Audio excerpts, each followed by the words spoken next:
قال النبی صلی اللہ علیہ وسلم، آپ صلی اللہ علیہ وسلم نے فرمایا، السواک مطہرۃ للفم ومرضات للرب، مسواک منہ کو صاف کرنے والی ہے اور رب کو راضی کرنے والی ہے۔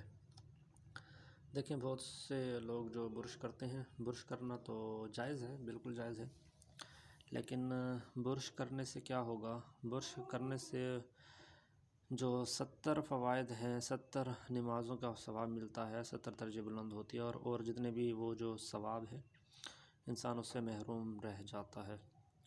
تو برش سے بھی دانت صاف ہوتے ہیں، اس سے بھی انسان کو چاہیے کہ کر لیا کرے، لیکن نماز سے پہلے جو ہے وضو کے اندر مسواک استعمال کر لے تو اس سے 70 قسم کے فائدے ہیں، بہت زیادہ فائدے ہیں، اور اللہ کی رضا کا سبب بھی ہے۔ یہ حدیث کے اندر لکھا ہوا ہے کہ مرضات للرب، اور رب کو راضی کرنے والی ہے۔ تو مسواک